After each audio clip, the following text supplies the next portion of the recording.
Madame, Monsieur, bonjour, bienvenue dans 52 minutes avec. Notre invité d'aujourd'hui est un animal politique pas comme les autres, non déplaise à Aristote. Un homme qui a pourtant délaissé l'exiguë cellule du parti pour le vaste laboratoire de la recherche académique.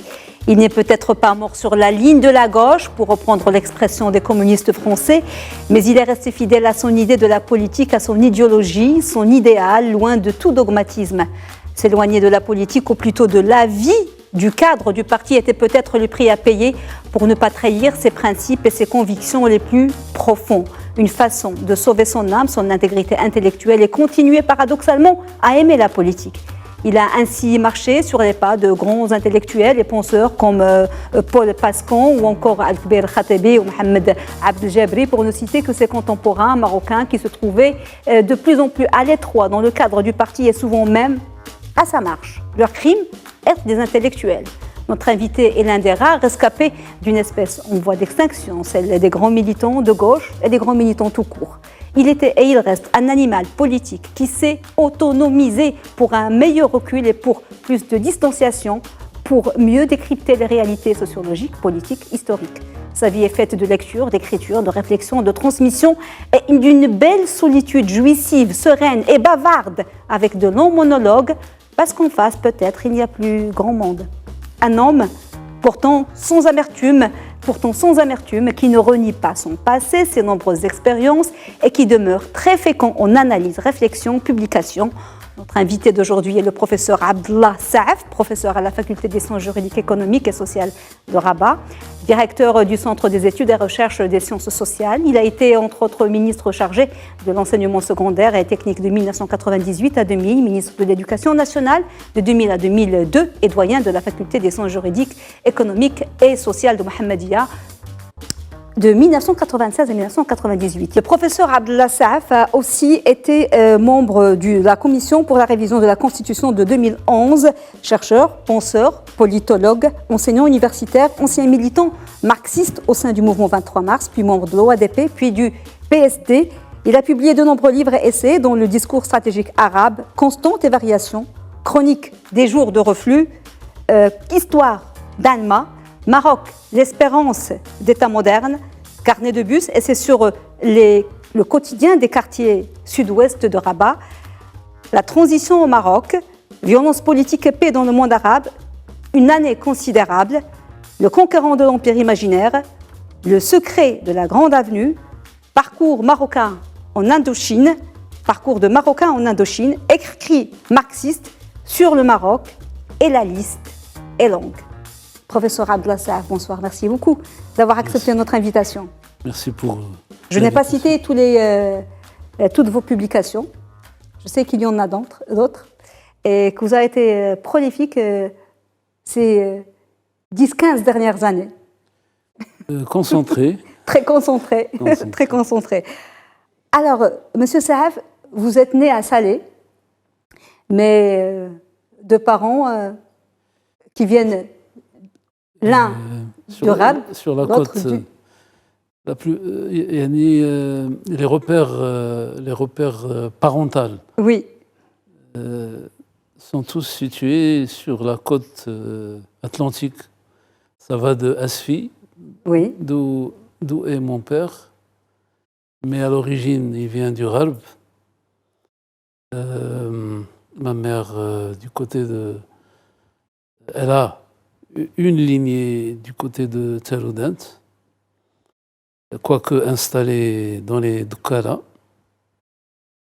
à côté de Jlida, mais nous sommes implantés, ma famille s'est implantée avant ma naissance, oui, à Salé. À Salé. Là, c'est une photo avec votre père. C'est ça. Là, vous deviez avoir 2-3 ans, peut-être. Oui. Votre père, c'est très important le rôle qu'il a joué dans votre vie, parce qu'il vous encourageait beaucoup à lire et il a acheté beaucoup de livres pour vous, Voilà. Parfois au-delà de ses moyens. De ses moyens. Et quand j'étais à l'école, non seulement il veillait à ce que je lise autant que possible, mais aussi à ce que j'écrive. Et il pour lui, l'écriture doit être assez proche d'un art. Il faut que ce soit une belle écriture. Une belle écriture. Votre père avait une profession libérale, il était son propre patron, il avait son affaire, mais il n'était pas spécialement dans le monde intellectuel ou de la culture ou même de l'enseignement. Mais il avait cette conscience-là de l'importance, pas seulement de la scolarisation, mais de la lecture et de l'écriture. C'était valable pour tous vos frères? Ou est-ce que parce que vous étiez l'aîné? Non, non, c'est toute la famille, tous les enfants. Nous sommes 4 frères et une fille. La dernière née, c'est ma sœur. Oui. Il a toujours eu cette attitude d'être dans les études de ses enfants. Ça, c'est une attitude qui m'a toujours préoccupé, si je veux dire. Oui. Je m'interrogeais toujours sur d'où vient cette forte attention pour les études de ses enfants. Il n'a jamais lâché prise. Vous lui avez déjà posé la question une fois, est-ce que c'est peut-être un transfert? Est-ce que c'est pour lui? Est-ce que pour lui, parce qu'il n'a pas pu faire peut-être des... C'était difficile à l'époque. Certainement, il y a cela. Oui. Et il a beaucoup enduré dans sa vie. Il n'y a qu'à suivre le mouvement d'immigration. Une fois, j'ai eu un récit de la part de quelqu'un qu'il a connu avant son mariage. Il m'a dit, ton père est parti de Esfi à pied jusqu'en Algérie, jusqu'à Mostranam, en Algérie, Oui. pour travailler. Et il est revenu à pied. Alors, vous avez fait au départ, c'était une école... là, c'est... Là, c'était à Salé. C'est à Salé, c'est Tahdiri, c'est le CP. C'est l'école Nahda. Vous êtes... Je suis là, deuxième rangée à gauche. Deuxième rangée à gauche. Deuxième rangée depuis le bas. Depuis, le deuxième, oui. Le deuxième après le premier, là. J'allais dire les mains croisées, ils ont tous les mains, pratiquement Voilà. tous les mains croisées, mais au-dessus de la petite fille. Voilà. Oui. Hein. Là, c'était Haïn Nahda. Nahda. Non, l'école Nahda de Salé. La fameuse école. J'ai vu l'émission de Seyad, il a fait la même école, c'est vrai qu'il m'en a parlé. Voilà. C'est vrai qu'il m'en a parlé. C'était l'école du mouvement national. Et mon père me parlait de ce qu'il avait fait dans le cadre du mouvement national. Donc c'était important qu'il vous a inscrit sciemment dans cette école et pas dans une autre. Voilà. Ensuite, il a eu l'idée d'abandonner sa boulangerie, il était boulanger. Boulanger, oui. Et de devenir fonctionnaire de l'État. Et on a déménagé vers Casablanca. Et là, c'est une autre... Vous avez été dans une autre école.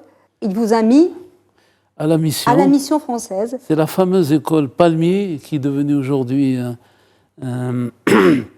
un siège d'une mutuelle de l'enseignement. L'école Palmier, qui se situe à proximité de Derbrelef, oui. Pas loin de Derbrelef. Et là, je suis là. Là, vous êtes... Deuxième rangée encore. Deuxième rangée, 1, 2, 3, 4, avec l'air un petit peu mélancolique quand même. Là, vous êtes le premier. À l'écart. À côté du jeune qui est au garde à vous. Qui fait le garde à vous, oui. Et là, c'est le CE1, donc c'est l'année d'après. Et c'était notre maîtresse, l'institutrice. Que des Français et des Françaises à l'époque, voilà. J'imagine. Je crois me rappeler qu'elle s'appelait Hélène quelque chose. Hélène, madame, on l'appelait Madame Hélène. Donc vous avez vu la scolarisation au primaire, c'était de beaux souvenirs.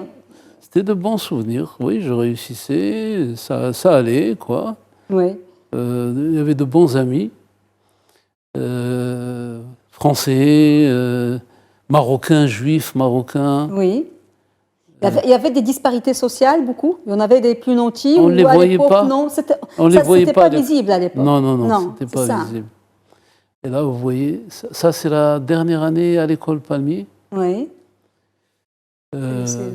Après cela, je crois que je vais passer à l'école de l'Ma'arif. Est-ce qu'au moment du lycée, déjà, vous commencez à avoir une conscience politique parce que votre bac, vous l'avez eu fin des années 60. C'est ça.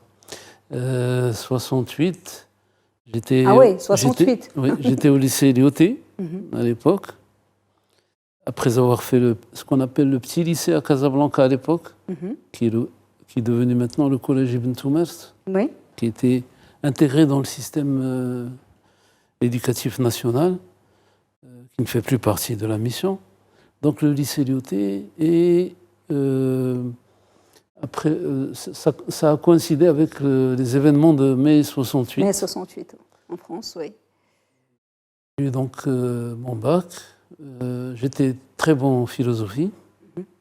Et même... Excellent.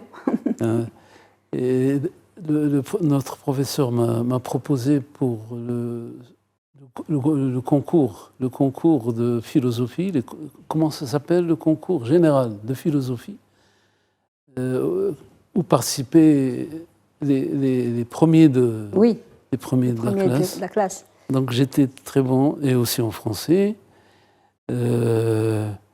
Après avoir fait des études dans le second cycle du secondaire scientifique. Oui, c'est au bac que j'ai bifurqué totalement vers... Bah oui, il fallait faire scientifique parce que les bons élèves, directement, ils choisissaient option sciences. Voilà. Donc et je suis venu à Rabat. Cette photo, c'est pour plus tard. Cette photo, c'est... Oui, mais c'est à la fac. C'est à la fac. Donc on est arrivé à la fac. Je me suis inscrit à la fac de droit et à la fac des lettres. Ah, simultanément. C'était possible à l'époque. De faire 2 licences en parallèle. On ne vous demandait pas... L'original du bac.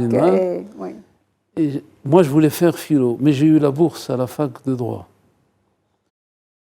Auparavant, il y a eu une hésitation.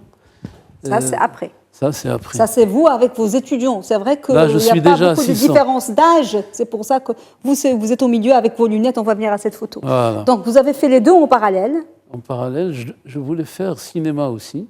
On va parler de ça. Vous êtes un grand cinéphile. Vous avez sorti le livre blanc, d'ailleurs. Du cinéma, oui. Mais mon père s'est opposé. On a eu une discussion. J'ai dit, c'est pas la peine de... Mais cinéma, il fallait aller ailleurs. À Milan. À Milan, voilà. L'école, je crois, que dirigeait Rossellini à l'époque. Il y avait des bourses qui étaient mises au service... Il était contre, votre père. Il m'a dit, il y a beaucoup de réalisateurs qui se promènent dans les rues de Rabat sans travail. Il a fait sa petite enquête. Et il est venu, on a eu une longue discussion. Et finalement... je me suis dit, le cinéma, je pourrais le faire quand je voudrais, plus tard. Ce n'est pas faux, oui. Voilà. Un camarade français qui était très proche, et on avait les mêmes idées, est allé... Lui, il a fait l'IDEC. Il était de Casablanca. Il a fait l'IDEC et philosophie en même temps, ce qu'on avait projeté. Oui. Mais moi, j'ai remplacé le cinéma par le droit. Par le droit. Et vous ne l'avez pas regretté, parce qu'après, vous allez être... après, ça va être des études de droit beaucoup plus que de philo. Non, les deux... Ça a toujours... Mais votre doctorat, mon doctorat, c'est en droit. En droit. Mais j'ai fait un troisième cycle. J'ai eu l'année sabbatique quand j'étais prof. L'année sabbatique, j'ai pu avancer en philo. Oui. Et puis, toutes mes lectures étaient centrées sur un domaine où c'était mixte. Oui. C'était la théorie politique, la philosophie du droit, ces domaines-là où les deux se rencontrent. Moi, je parlais de l'engagement politique parce que dans les années 70, tout le monde était socialiste. Enfin, mais vous avez choisi autre chose. C'était la gauche de la gauche. Comment vous en êtes arrivé à adhérer au mouvement 23 mars? C'est à quelle époque? Quand j'étais à l'université. À l'université. Quand je suis arrivé, un ami très proche à la faculté des lettres, qui figure dans l'une des photos, oui. Aziz Loudi, était dans Ilal Amam. C'était un des symboles d'Ilal Amam. Oui. Et un autre, à la faculté de droit, c'était Abdelwahad Belkbir. Comme je me sentais très proche d'eux, les deux, on avait discuté et finalement, j'ai penché pour 23 mars. Donc, pour 23 mars. Dès la première année de la fac, c'est-à-dire 69, hein, dès 69, 70. Après, 23 mars, vous avez intégré l'OADP, l'organisation... Donc j'étais à l'université dans la mouvance l'Action démocratique populaire, oui, dans la mouvance de 23 mars. Et ça date de 69-70. J'étais membre du congrès, du fameux 15e congrès, où il y avait la majorité de cette nouvelle gauche. Oui. Et il y a eu un débat. Après, je me suis concentré sur mes études, mais je suivais. Mes amis me rendaient compte. Oui. Je suis allé à Paris en 72. Oui. Mes amis... C'est là où vous avez, en 72, vous avez déjà eu le diplôme des études supérieures en sciences politiques en 73. Et puis... 74. 74, déjà, vous étiez assistant à la faculté de droit, à l'ACDEL. Et puis, voilà ce dont vous m'avez parlé, le diplôme des études supérieures de philosophie du droit, en 1978. Et puis, votre doctorat d'État en droit public. C'était avec Paul Reuter, qui est un internationaliste fameux. C'était sur l'obligation de négocier en droit international public. C'était ça le sujet de votre thèse. Ça, c'est l'époque parisienne. C'est l'époque parisienne. Je faisais ma thèse à l'époque, oui. Alors, puisqu'on parle de l'époque parisienne, parce que votre objet, il est lié à cette période parisienne, et il y a cette rubrique qui s'appelle l'objet. On demande à l'invité de choisir un objet. On va découvrir l'objet qu'a ramené le professeur Abdallah Saaf avec lui, l'objet.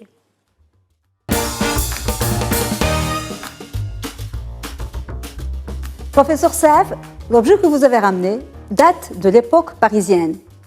C'est un éléphant. Oui. Il est anodin. Mais il date de cette année, de ma première année en France, à Paris. Je circulais dans le quartier latin par un soir, je pense, le printemps. À l'époque, il y avait un vrai quartier latin. Ça a changé depuis. Maintenant, c'est très touristique. Oui. C'est fréquenté par toutes les nationalités du monde. Il y a tous les fast-foods imaginables. Avant, il y avait des librairies de toutes sortes, des librairies bizarres. Il y avait aussi de la musique, du théâtre, du cinéma pur art, avec des semaines spécialisées dans tel auteur, dans tel... Oui. C'était une autre vie. Et puis, en plus, il y avait des halqa à la manière parisienne, et même des personnalités très, très, très connues, des comédiens qui animaient... Des cercles littéraires, voilà, oui. Dans la rue, qui animaient... Dans la rue, oui. Comme si mai 68 ne s'était pas arrêté dans cette zone-là. Eh bien, il y avait des subsahariens qui vendaient, probablement des subsahariens, je ne sais pas, ils peuvent être des Antilles, mais qui vendaient des objets. Et un de ces vendeurs sur le trottoir m'a dit « Frère, tu peux prendre ceci, pour toi ça sera... » C'était un prix symbolique, pratiquement symbolique. Parce qu'il a reconnu en vous que vous devez être africain. Voilà. Oui. Donc j'ai pris la chose, mais je ne lui ai pas accordé beaucoup d'importance. Au début, vous n'aimiez pas tellement cet objet. Je n'aimais pas, c'était un anodin, éléphant. Signifiant, oui. Ça date de 71. Et après, avec le temps... Il s'est imposé, ce petit éléphant. Voilà. Il s'est imposé. Je le garde... je l'avais sur mon bureau, puis après, je l'ai déplacé à un endroit plus visible, qui est le rayonnage de la bibliothèque en face de moi. Et il a pris de la valeur. Pourquoi plus le temps passe, plus vous l'aimez? Je ne sais pas. Qu'est-ce qu'il représente pour vous? C'est une relation. Parce que vous m'avez dit, quand vous le regardez, il vous apaise. Euh, il y a cette continuité, il y a cette force. Oui. Et après, j'ai eu l'occasion de monter sur des éléphants en Inde, en Thaïlande. Oui. J'ai eu l'occasion d'aller plus.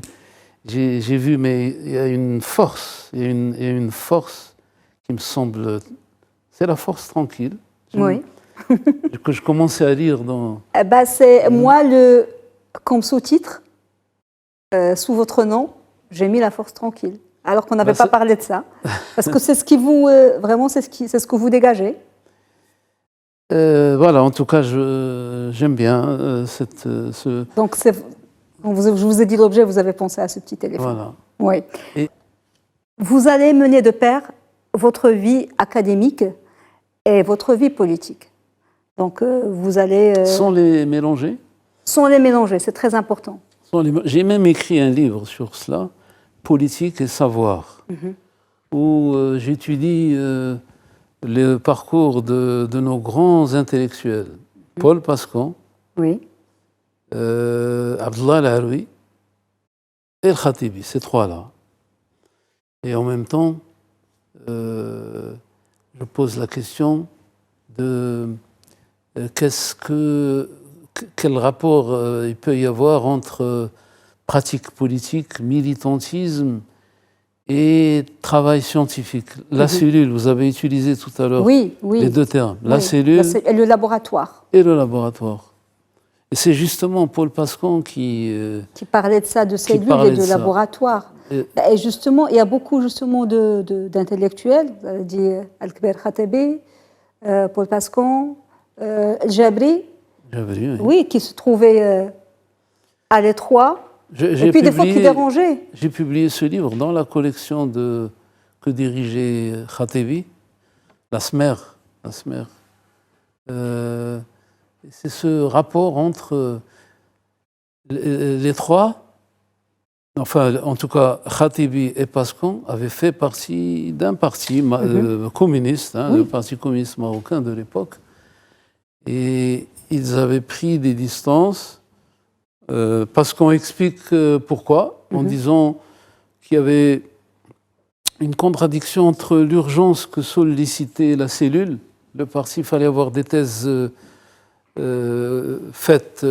produites rapidement pour descendre sur le terrain. Et on ne peut pas revenir sur des décisions et des choses étrangères. Alors que au laboratoire, c'est-à-dire dans le domaine de la recherche en sciences sociales, il y a de l'hésitation, le tâtonnement, le démenti. Tout est susceptible d'être démenti. Tout n'est pas vrai de manière absolue pour toujours. Est-ce que c'est pour ça que les intellectuels, est-ce qu'ils ont leur place dans les partis politiques aujourd'hui? Il y en a quasiment plus.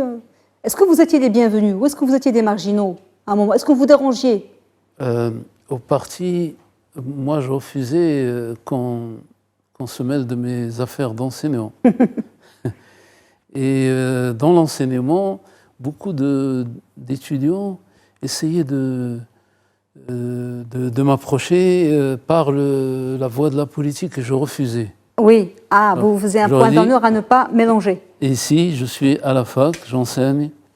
Ne me parlez pas de... Vous n'endoctriniez personne. Non.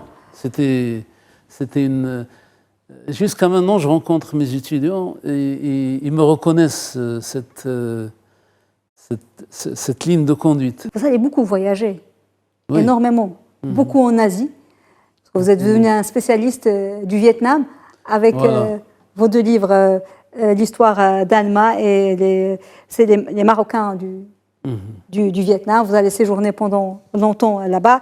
Et puis, il y aura d'autres livres qui vont suivre, ceux qu'on a cités, Violence politique et paix dans le monde arabe, Une année considérable, et puis plus récemment, Le conquérant de l'empire imaginaire, Le secret de la grande avenue, que c'est sur Frère Basri, qui était un ami intime, très proche. Frère Basri, je l'ai connu alors que je travaillais sur Anama. Oui.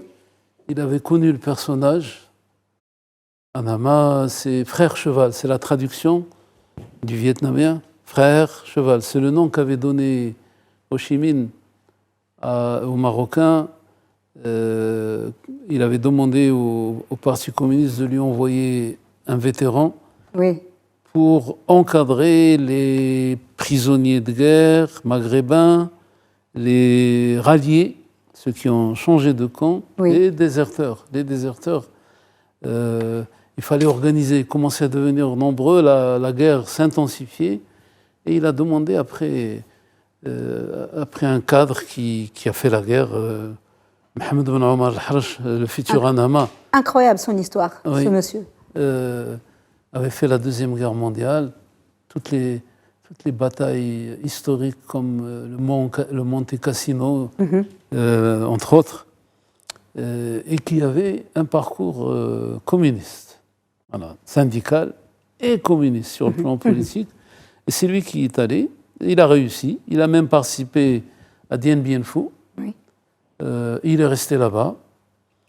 Il a contribué à encadrer, après la guerre avec la France, la guerre française d'Indochine, il a encadré les rescapés, les Maghrébins de manière générale. Ceux qui sont restés coincés là-bas. Il y en a qui sont restés de leur plein gré, il y en a d'autres qui sont venus, il y en a qui se sont installés vers la région de Knetra. Voilà. Il s'est occupé du camp de la coopérative, agricole dont ils étaient chargés. C'était généralement des soldats d'origine paysanne. Ils connaissaient la terre et il leur semblait que le paysan, que le pays vietnamien était proche de ce qu'on avait chez nous. Ils utilisaient même nos mots, le dialecte marocain pour désigner les plantes, pour désigner le mode de vie. Et il avait réussi et il a construit une porte du Maroc, en plein à Bavi, dans le camp de Bavi. Ça s'appelle Bavi. C'est dans la périphérie de Hanoï. Cette porte était méconnue. Quand je préparais mon livre, j'ai parlé de cette porte. Et après, on commençait la recherche sur cette porte. Où est-ce qu'elle se trouve exactement? Finalement, elle a été repérée, elle a été réaménagée, reconstruite, resculptée. Et l'année dernière, l'ambassade du Vietnam ici a construit une porte vietnamienne du côté de Kénitra. Ah, je ne savais pas. Parce qu'il y a un village qu'on appelle Douar chinois. Parce que c'est des gens qui sont venus de... Oui. J'étais présent à l'inauguration. Ah oui, d'accord, en hommage à ces gens-là. Alors, il ne reste pas beaucoup de temps, il reste beaucoup de choses à dire. Votre vie de militant au sein de l'OADP, vous allez continuer et tout ça. Jusqu'à un moment, il va se passer quelque chose. Il y aura un long débat sur la participation, non-participation aux législatives, jusqu'à arriver au moment important et historique, celui de la participation au gouvernement. Voilà. Nous qui étions... Le gouvernement Yousfi. Voilà. Nous, vous savez, il y avait déjà un débat au début des années 80 sur faut-il entrer dans la légalité ou rester dans le combat clandestin. L'option générale, c'était la légalité, une option pour la légalité. Ensuite, il y a eu un débat sur participer aux institutions ou ne pas participer. C'est un long débat. Beaucoup ont choisi la participation et ils peuvent alimenter une rhétorique, une argumentation sur la participation, d'autres sur le boycott. Il faut garder une distance, rester sur la réserve. Ça, c'est un long débat qui a conduit finalement à une séparation. Et à la naissance scindé en deux, à la naissance du Parti socialiste démocratique. Le Parti socialiste démocratique, ce n'est pas le Parti social-démocrate comme certains. Certains dans ce parti ont compris, ont interprété la scission aller vers plus de réformisme. Et d'esprit de compromission, etc. Alors pour vous, vous dites que ce n'est pas une scission, c'est le parti qui s'est déplacé. Voilà. Vous, c'est l'âme de l'OADP. C'est mon interprétation. C'est votre interprétation à vous. Personnelle. Alors, il y aura l'époque de l'alternance, Vous étiez tranquille, hein, prof universitaire, un chercheur, doyen même. On va faire appel à vous C'est ça. pour faire partie du gouvernement. Pourquoi vous avez accepté? Parce que j'étais convaincu, j'étais un de ceux qui avaient théorisé la participation. Oui. Par conviction profonde. Et je me semble-t-il par cohérence. Parce que signifie participer aux élections législatives et ne pas participer aux élections communales, Oui. et puis boycotter le gouvernement, etc. Ça me semblait assez...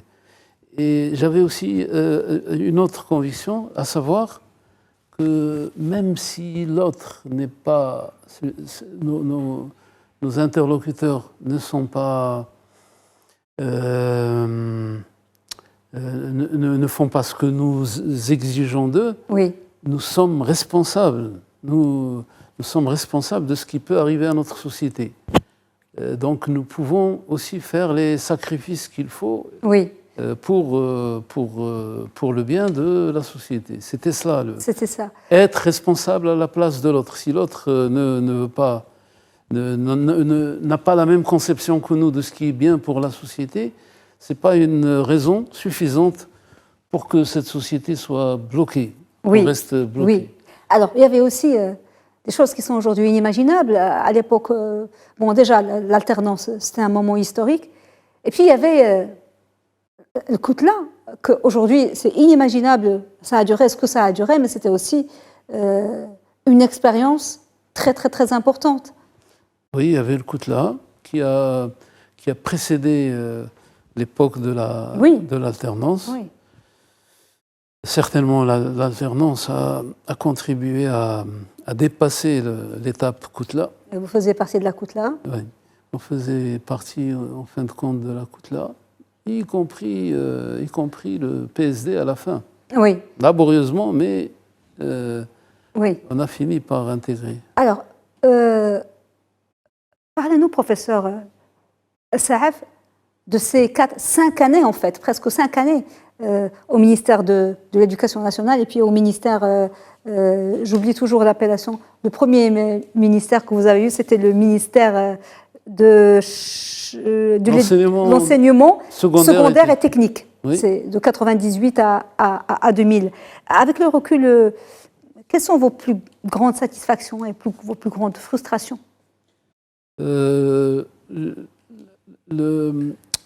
D'abord... Ce n'étaient pas des ministères faciles. Oui, ce n'est pas facile. Et ça ne donne pas des résultats sur le champ. Ouais.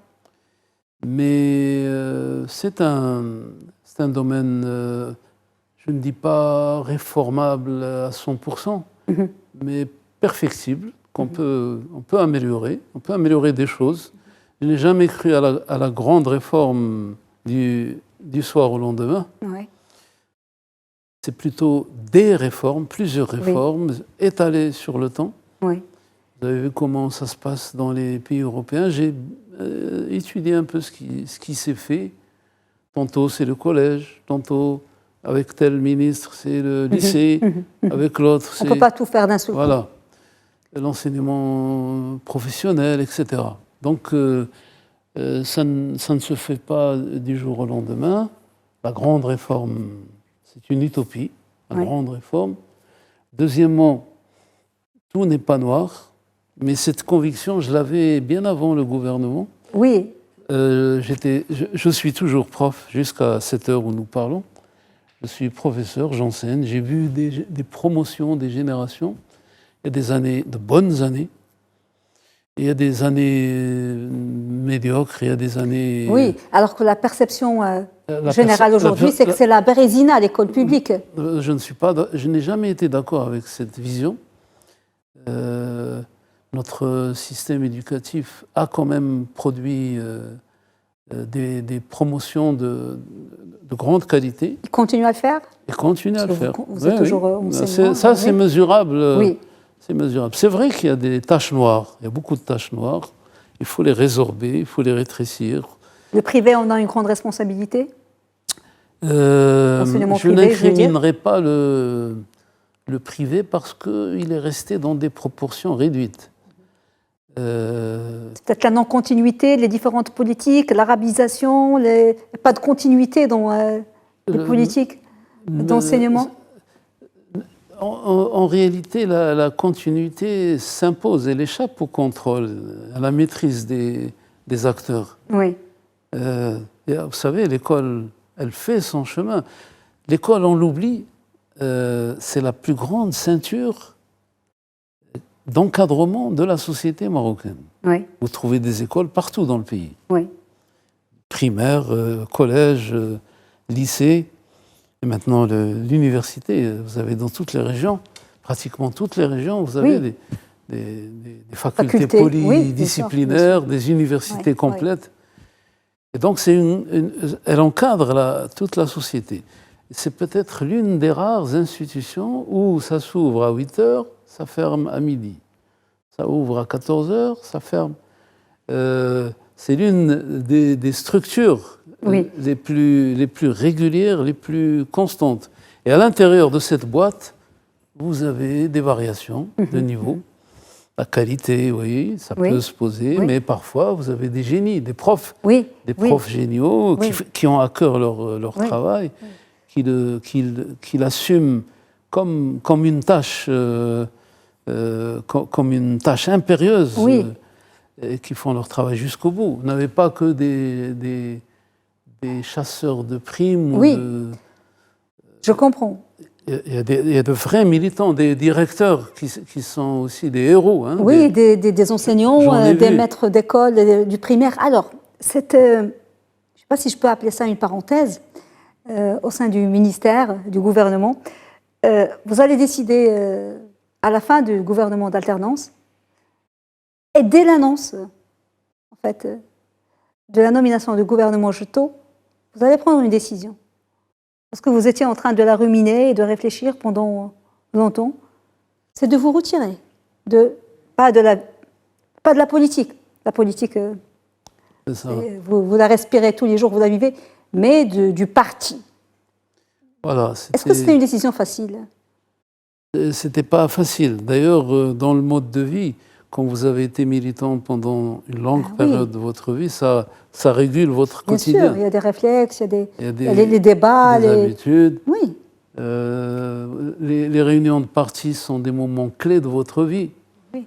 Vous attendez le comité central, vous attendez telle réunion avec le bureau politique, etc. Et quand ça disparaît, c'est très dur. Oui, ça laisse un vide. Qu'est-ce qui vous a convaincu qu'il fallait vous retirer? J'ai vu, moi j'ai, pas simplement dans le parti, mais de manière générale, je n'étais plus convaincu que c'était le front unique où je pouvais m'épanouir. Il y avait trop de bruit, Je ne veux pas parler de dégradation des valeurs, je ne veux pas parler de tout cela. Le débat est plus compliqué, mais... Vous étiez à l'étroit. Voilà. J'étais mieux dans le civil, dans la société civile, dans l'associatif. Elle est plus libre. Tocqueville, dans La démocratie en Amérique, parle des Américains de 1850. Il avait fait un séjour là-bas, il avait observé. Il dit l'Américain n'est pas condamné à faire la politique. Son habitude, c'est de ne pas faire de la politique de bout en bout jusqu'à la mort. Oui. Il fait 50 politiques et puis après l'associatif. Bon, c'est pas tout à fait ça qui m'avait convaincu. Mais est-ce que le fait aussi de passer d'un gouvernement d'alternance à un gouvernement de technocrates a joué? Sûrement. Il y avait une transformation. J'ai connu donc, j'ai enlevé l'argument qui était utilisé contre la gauche, à savoir vous ne voulez pas vous salir, vous mouiller dans la gestion des affaires. On s'est mouillé. Oui. On a défendu des thèses difficiles à défendre dans les milieux radicaux, la participation. On a été traité de tous les qualificatifs. Oui. L'exercice du pouvoir, ça use, ça vous met au devant de la scène, vous ne pouvez pas vous cacher. C'est confortable, l'opposition. Donc, on a retiré cet argument, comme quoi on ne veut pas se mouiller. On a mis la main Dans le cambouis. Voilà. On s'est mouillé, on s'est peut-être Trompé. trompé. Mais il y avait de bonnes choses. Il y avait de bonnes avec choses. le recul. Alors, en principe, on a fini, mais on va encore continuer parce que c'est très important. C'est que on va passer à une rubrique, celle du triptyque, et voir les photos que vous avez choisies. Et vous allez nous dire pourquoi ces photos. Triptyque.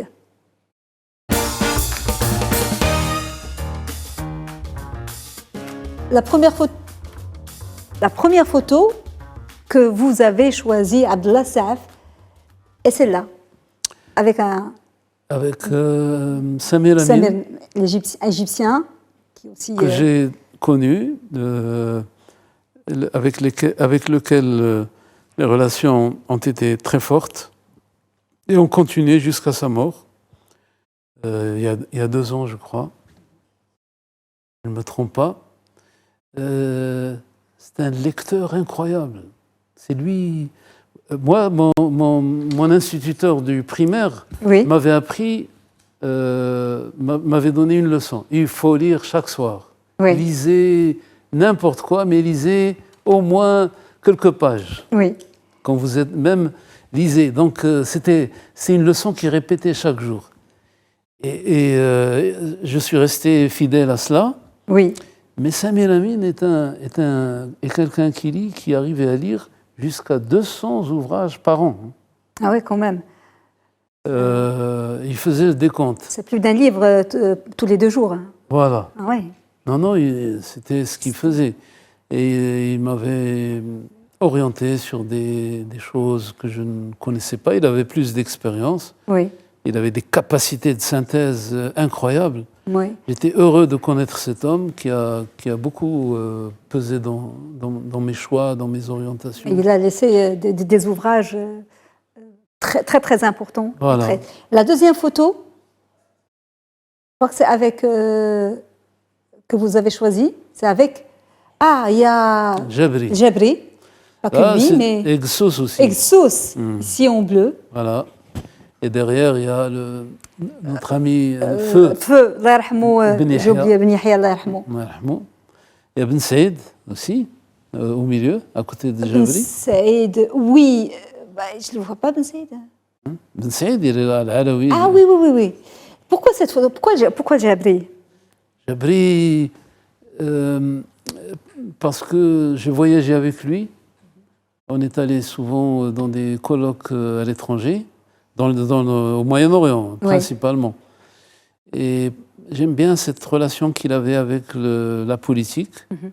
Mais lui ne faisait pas cette distinction entre les deux, comme le faisait Paul Pascon. Oui. Il avait un autre rapport avec la politique que j'aimais bien observer, voir. C'était quelqu'un de très généreux intellectuellement. Lorsqu'il parlait des Marocains, des intellectuels marocains à l'étranger, il en parlait avec fierté. Oui. Et il essayait de les introduire. C'est lui qui m'a introduit dans l'Haram, par exemple. Oui. Je suis devenu un visiteur régulier du Centre d'études stratégiques de l'Haram. Oui, donc... Et j'ai été président après sa mort, j'étais président de la fondation Mohamed Abd Jabri pour la culture. Ah, vous l'êtes toujours? Vous continuez à l'être? Oui, mais pendant un moment, vous étiez président de cette... j'étais pendant 2 mandats. 2 mandats. La troisième photo, c'est une photo, c'est pas au Maroc? Ça, c'est au Vietnam? C'est au Vietnam. Oui. Ça, c'est pendant vos travaux et recherches? Non, c'est récent. C'est récent, c'est 2018, puis il y a eu une autre visite en 2019. Mais là, c'est le temple où sont rangées les cendres des combattants de la zone de Ho Chi Minh Ville aujourd'hui, Saigon anciennement.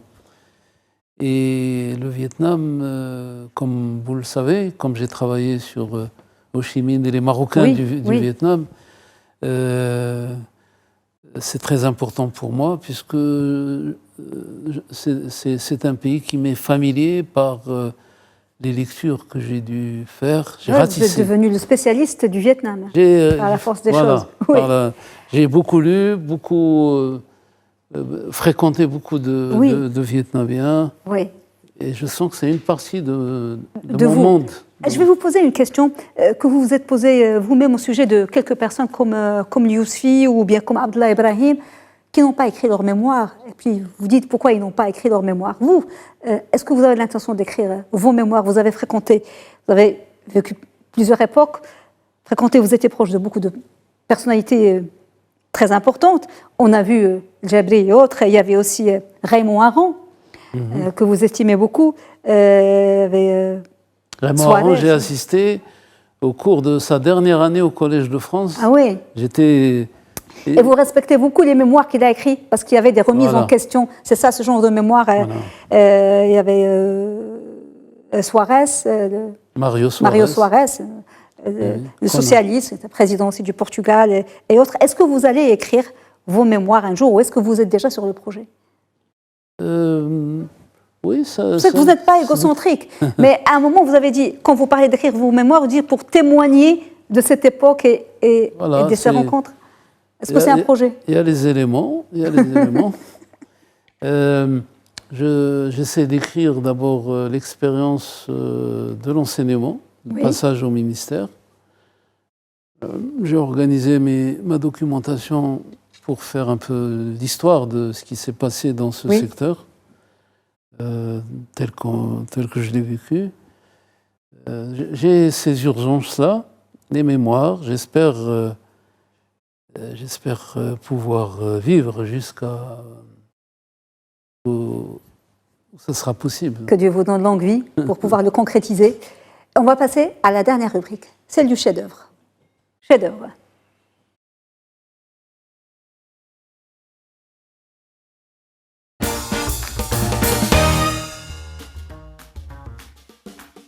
Le chef-d'œuvre que vous avez choisi, votre chef-d'œuvre, professeur Saaf, c'est l'œuvre de qui?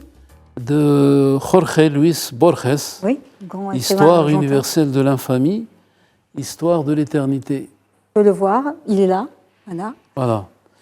Et j'ai bien aimé ce livre. J'ai une histoire particulière avec Borges. Le premier ouvrage que j'ai eu, c'est Khatebi qui me l'a donné. Il m'a dit, lis ceci, c'est important. C'était l'auteur et les autres. L'auteur et les autres. Mais après, je me suis mis à l'étude, à la lecture de Jorge Luis Borges. Pourquoi? Parce que durant les années du ministère, comme la journée est tout le temps entrecoupée de coups de téléphone, de réunions de commissions à l'intérieur du ministère, à l'extérieur, les commissions interministérielles, les rendez-vous sollicités de part et d'autre, etc. Vous n'aviez pas le temps de vous plonger dans des lectures. Difficile de se concentrer. La lecture demande quand même un espace-temps et même un lieu approprié. Oui. Il faut être bien pour lire.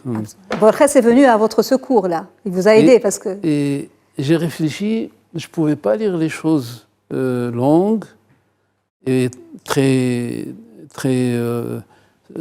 structurées sur le plan intellectuel. Donc, par hasard, j'ai été orienté. Donc, il y a Khatebi qui m'avait conseillé cela bien avant. Et je me suis orienté vers Borges. Borges, pourquoi? Parce que les textes qu'il écrivait sont des textes relativement courts. Oui. Ça va de 3 pages, 5 pages à 20 pages. Donc on pouvait rester, même 20 pages, on pouvait et ça vous permettait de vous évader ça me permettait entre deux réunions ou deux... Le soir, principalement le soir, de réserver un temps. Lui et Nietzsche ont joué pour moi ce rôle pendant des années du ministère de l'Éducation. C'était un sacrifice quand même, parce que vous avez été frustré de ce que vous aimiez le plus dans la vie, ce qui est lire. Voilà. Et j'avais soif à la fin ça peut être aussi un élément d'explication du retrait. Oui. J'avais soif de lire et de connaître ces moments dont je jouissais avant, qui étaient la concentration, l'écriture, la lecture et la disponibilité pour moi-même. Et donc, dès l'annonce de la fin du gouvernement d'alternance, je me suis trouvé... Replongé, immergé dans... Et essayé de Est-ce qu'on peut dire que vous avez un petit peu fait votre devoir? Parce que vous avez assumé, vous avez exercé le pouvoir. Alors, et qu'après, c'était une libération pour vous? C'était une libération. Je n'étais même plus prêt à non seulement le parti, mais même des responsabilités. Oui, ailleurs, institutionnelles. Je l'avais même dit. Et donc, c'était clair que j'avais... Et pendant tout ce temps-là, j'ai refusé de parler de l'enseignement ou de la chose publique. Oui. Ça, c'est... Oui, le sentiment. Beaucoup pensent qu'il y a eu échec du gouvernement d'alternance. Encore faut-il le prouver. Il ne suffit pas de le dire pour que ça soit vrai, il faut le prouver. Moi, je n'ai pas cette impression. Je pense que c'était un moment important et que de bonnes choses ont été faites. Et l'histoire? Et l'histoire jugera. Jugera. Merci beaucoup, professeur Abdallah Saaf, d'avoir répondu à nos questions. C'était un moment très intéressant, très agréable. Et j'espère vous recevoir une autre fois pour un autre livre, pour vos mémoires. Merci, cher monsieur, pour un autre livre. Madame, monsieur, merci beaucoup de nous avoir suivis. On suit des programmes sur Média TV. Très belle soirée.